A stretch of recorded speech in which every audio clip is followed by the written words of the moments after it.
ಸಿಂಹರಾಶಿ ದ್ವೇಷ, ಅಸೂಯೆ, ಸಿಟ್ಟು ಈ ಸಂಕೋಲೆಗಳಿಂದ ಹೊರಬರಬೇಕು. ಯಾವಾಗಲೂ ಕೂಡ ಸಿಟ್ಟಿನಿಂದಲೇ ಎಲ್ಲವನ್ನು ಸಾಧಿಸ್ತೀನಿ, ದ್ವೇಷವನ್ನು ಕಟ್ಕೊಳ್ತೀನಿ ಅನ್ನುವಂಥದ್ದು ಕೆಲವು ಕಾಲ ಮಾತ್ರ. ನಿಮಗಿಂತ ಬಲಿಷ್ಠರು ಬಂದಾಗ, ನಿಮಗಿಂತ ಹೆಚ್ಚಿನ ಎಲ್ಲ ವ್ಯವಸ್ಥೆಗಳೂ ಇರುವಂಥವ್ರು ಬಂದಾಗ ನೀವು ಅವರ ಮುಂದೆ ಬಹಳ ಚಿಕ್ಕವರಾಗ್ಬಿಡ್ತೀರಿ. ಆಗ ನೀವು ಸೋತು ಅವಮಾನವನ್ನು ಅನುಭವಿಸೋದಕ್ಕಿಂತ ಆ ಹೊಂದಾಣಿಕೆಯ ಮನೋಭಾವ ಇದ್ದರೆ, ಬೇರೆಯವರಿಗೂ ಕೂಡ ಒಂದು ಮನಸ್ಸು ಅಂತ ಇದೆ, ಅವರಿಗೂ ಕೂಡ ಒಂದು ಜೀವನ ಅಂತ ಇದೆ ಅಂತ ಹೇಳಿ ಆಲೋಚನೆಯನ್ನು ಮಾಡಿದರೆ ನಿಮಗೆ ಯಾವುದೇ ರೀತಿಯ ಸೋಲು ಇಲ್ಲದೆ ಇರತಕ್ಕಂಥದ್ದು. ಸಾಧಿಸಬೇಕಾದ್ದು ತುಂಬ ಇದೆ, ನಾನು ಸಾಧನೆ ಮಾಡಿರ್ತಕ್ಕಂಥದ್ದು ಒಂದಿಷ್ಟು ಅಂತ ಹೇಳಿ ತಿಳಿದರೆ ಆಗ ಮಾತ್ರ ಜೀವನ ಉಜ್ವಲವಾಗ್ತಕ್ಕಂಥದ್ದು. ನಾನೇ ಎಲ್ಲವನ್ನೂ ಸಾಧಿಸಿಬಿಟ್ಟಿದ್ದೀನಿ ಅಂತಕ್ಕಂತಹ ಭಾವನೆ ಮನಸ್ಸಿನಲ್ಲಿ ಬಂದುಬಿಟ್ರೆ ಖಂಡಿತವಾಗಿ ಅಲ್ಲಿ ಬೆಲೆಯಾಗಲಿ ಅಥವಾ ಇನ್ಯಾವುದೇ ರೀತಿಯ ಸಮಾಜದಿಂದ ಸಿಕ್ಕಬೇಕಾದಂತಹ ಗೌರವವಾಗಲಿ ನಿಮಗೆ ದಕ್ಕದೇ ಇರತಕ್ಕಂಥದ್ದಾಗುತ್ತೆ. ಹಲವಾರು ಕೊರತೆಗಳು ಜೀವನದಲ್ಲಿ ಆಗಾಗ ಎದುರಾಗ್ತಾ ಇರುತ್ತೆ. ಯಾವುದೋ ಒಂದು ವಸ್ತುವನ್ನು ನೋಡಿ, ಒಂದು ವಿಷಯವನ್ನು ನೋಡಿ, ಒಬ್ಬ ವ್ಯಕ್ತಿಯನ್ನು ನೋಡಿ, ನನ್ನ ಹತ್ರ ಅದಿಲ್ವಲ್ಲ, ನಾನು ಅದನ್ನು ಸಾಧನೆ ಮಾಡಿಲ್ವಲ್ಲ, ಆ ವಿದ್ಯೆ ನನಗೆ ಗೊತ್ತಿಲ್ವಲ್ಲ, ಆ ಭಾಷೆ ನನಗೆ ಬರೋದಿಲ್ವಲ್ಲ ಅನ್ನುವ ರೀತಿಯಲ್ಲಿ ನಾವು ನಮ್ಮ ದೌರ್ಬಲ್ಯವನ್ನು ಯೋಚನೆ ಮಾಡಬೇಕಾದಂಥದ್ದಿರುತ್ತೆ. ಅಂತಹ ಸಂದರ್ಭಗಳು ನಿಮ್ಮ ಜೀವನದಲ್ಲಿ ಹೆಚ್ಚಾಗಿ ಕಾಣಿಸಿಕೊಂಡಾಗ ಸೂಕ್ತ ಪರಿಹಾರವನ್ನು, ಅದನ್ನು ಬಗೆಹರಿಸ್ತಕ್ಕಂತಹ ಚಿಂತನೆಯನ್ನು ಮಾಡಬೇಕಾದಂತಹದ್ದು. ವೈರಾಗ್ಯದ ಮಾತುಗಳು ಬೇರೆಯವರನ್ನು ನಿಂದಿಸ್ತಕ್ಕಂತಹದ್ದು. ಯಾರೋ ನನಗೆ ಇದು ಸಾಧ್ಯ ಇಲ್ಲ ಅಂತ ಹೇಳಿ ಕೂತಾಗ ಅವರನ್ನು ಕೆರಳಿಸ್ತಕ್ಕಂತಹ ಮನೋಭಾವ ನಿಮ್ಮದಾಗತ್ತೆ. ಆದರೆ ಅದೇ ಪರಿಸ್ಥಿತಿ ನಿಮಗೆ ಒದಗಿದಾಗ ಏನು ಉತ್ತರವನ್ನು ಹೇಳಬೇಕು ಅನ್ನುವಂಥದ್ದು ಗೊತ್ತಾಗೋದಿಲ್ಲ. ಎಲ್ಲ ಇದ್ದರೂ ಕೂಡ ಮಾನಸಿಕವಾದಂತಹ ನೆಮ್ಮದಿ ಇಲ್ಲ. ಇದು ಎಲ್ಲೂ ಸಿಕ್ಕುವಂಥದ್ದಲ್ಲ. ನಾವು ಇದನ್ನು ಕಳ್ಕೊಳ್ತಾ ಇರ್ತೀವಿ. ಪ್ರತಿ ಕ್ಷಣವೂ ಕೂಡ ಬೇಡದೇ ಇರತಕ್ಕಂತಹ ವಿಚಾರಗಳಲ್ಲಿ ಮಗ್ನರಾಗಿ ಇರುವಂತಹ ನೆಮ್ಮದಿಯನ್ನು ಹಾಳು ಮಾಡ್ಕೊಳ್ತಕ್ಕಂಥದ್ದು ನಮ್ಮ ಕೈಯಲ್ಲೇ ಇರತಕ್ಕಂಥದ್ದು. ನಾವು ಹೆಚ್ಚಿನವರು ಅದಕ್ಕೆ ಮುಂದಾಗ್ತಾ ಇರ್ತೀವಿ. ಕುಟುಂಬದ ಹಿಂದಿನ ಶಾಪ ಏನಿದೆ ಅದು ನಿಮ್ಮ ಮೇಲೆ ಪರಿಣಾಮವನ್ನು ಬೀರ್ಬೋದು.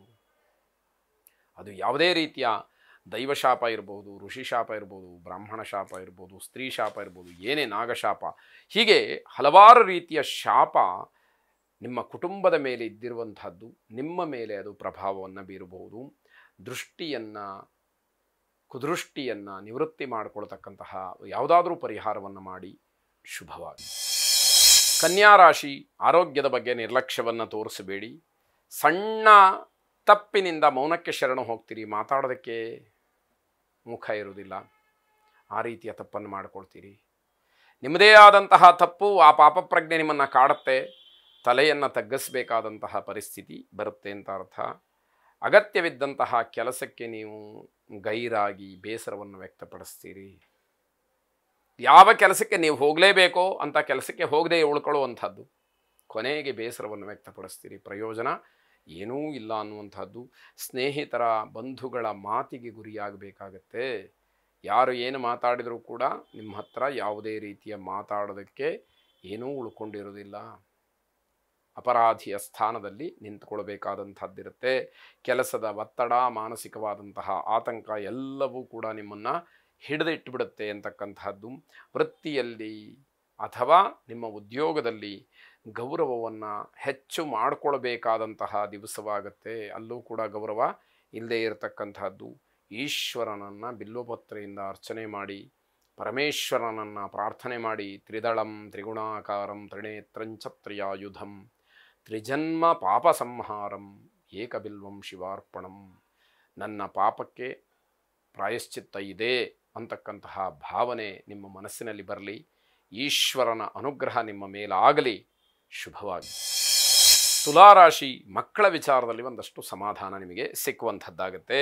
ಅಧಿಕಾರಿಗಳಿಂದ ಪ್ರಶಂಸೆ ಸಿಕ್ಕುವಂಥದ್ದು, ಹಿರಿಯವರು ನಿಮ್ಮನ್ನು ಹೊಗಳ್ತಕ್ಕಂಥದ್ದು, ಅದನ್ನು ಹಾಗೇ ನೀವು ಉಳಿಸ್ಕೊಳ್ಬೇಕು, ಕಾಪಾಡಿಕೊಳ್ಬೇಕು ಅಂತಕ್ಕಂಥದ್ದು. ಬೇರೆಯವರ ಮಾತಿಗೆ ಮರುಳಾಗಬಾರ್ದು. ನಿಮಗೆ ಆ ಸ್ವಭಾವ ಇರೋದಿಲ್ಲ, ಆದರೂ ಕೆಲವೊಂದು ಸಂದರ್ಭದಲ್ಲಿ ಏನೋ ಮೈಮರೆತು ಆ ಕ್ಷಣದಲ್ಲಿ ನಿಮಗೇನೋ ಒಂದು ರೀತಿಯ ಮಂಕುಬುದ್ಧಿ ಕವಿದು ಮರುಳಾಗ್ತಕ್ಕಂತಹ ಸಾಧ್ಯತೆಗಳು ಇರುತ್ತೆ. ಅದೃಷ್ಟದ ಬೆಂಬಲ ಇದೆ ನಿಮಗೆ. ಮನಸ್ಸು ಶುದ್ಧವಾಗಿರಲಿ. ಯಾವುದೇ ರೀತಿಯ ಅನುಮಾನವನ್ನು ವ್ಯಕ್ತಪಡಿಸ್ಲಿಕ್ಕೆ ಹೋಗಬೇಡಿ.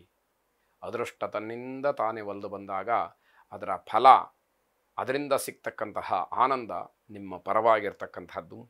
ವ್ಯವಹಾರದಲ್ಲಿ, ವೃತ್ತಿಯಲ್ಲಿ ನೈಜತೆ ಇರಲಿ, ನಾಟಕೀಯವಾದಂತಹ ಬುದ್ಧಿ ಬೇಡ ಅನ್ನುವಂಥದ್ದು. ಯುವ ಪೀಳಿಗೆಗೆ ವೃತ್ತಿ ಜೀವನದ ಸಿಹಿಯ ಅನುಭವವಾಗ್ತಕ್ಕಂತಹ ದಿವಸ ಇದು. ಆ ವೃತ್ತಿಯ ಬಗ್ಗೆ ಹೆಚ್ಚು ಗೌರವ, ಪ್ರೀತಿ, ವಿಶ್ವಾಸ ಮೂಡ್ತಕ್ಕಂಥದ್ದು, ನನಗೆ ಅನ್ನವನ್ನು ಕೊಡುತ್ತೆ ಅಂತಕ್ಕಂತಹ ದೃಢವಾದ ನಂಬಿಕೆ ಉಳ್ಕೊಳ್ತಕ್ಕಂತಹದ್ದು, ಶಾಶ್ವತವಾದಂತಹ ಆನಂದ ಸಿಕ್ಕತ್ತೆ ಅನ್ನುವಂತಹ ಒಂದು ವಿಶಿಷ್ಟವಾದಂತಹ ವಿಚಾರ ಅನುಭವಕ್ಕೆ ಬರುವಂಥದ್ದು. ರಾಧಾಕೃಷ್ಣರನ್ನು ಪ್ರಾರ್ಥನೆ ಮಾಡಿ ಶುಭವಾಗಿ. ವೃಶ್ಚಿಕ ರಾಶಿ, ದೊಡ್ಡವರು ಏನಾದರೂ ತಿಳುವಳಿಕೆಯನ್ನು ಹೇಳಿದರೆ, ಹಿರಿಯರು ಮಾರ್ಗದರ್ಶನವನ್ನು ಮಾಡಿದರೆ ಅದಕ್ಕೆ ಬೆಲೆಯನ್ನು ಕೊಡಬೇಕಾದಂಥದ್ದಿರುತ್ತೆ. ಯಾವುದೇ ಕಾರಣಕ್ಕೂ ಅಲ್ಲಿ ಒರಟುತನದಿಂದ ದೊಡ್ಡವರ ಮಾತನ್ನು ಮೂದಲಿಸಬಾರ್ದು, ಧಿಕ್ಕರಿಸಬಾರ್ದು ಅಂತಕ್ಕಂತಹದ್ದು.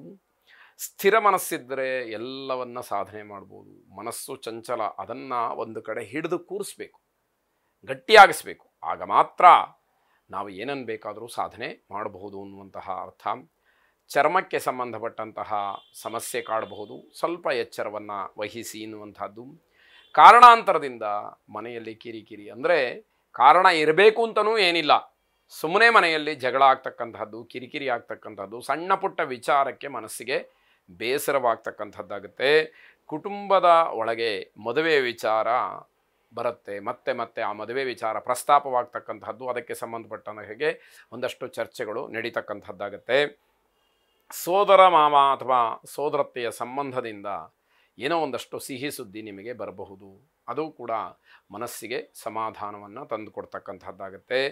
ಸೂರ್ಯನಾರಾಯಣನನ್ನು ಪ್ರಾರ್ಥನೆ ಮಾಡಿ, ಸೂರ್ಯ ದೇವರಿಗೆ ಕೆಂಪು ವಸ್ತ್ರವನ್ನು ಸಮರ್ಪಣೆ ಮಾಡಿ ಶುಭವಾಗಿ.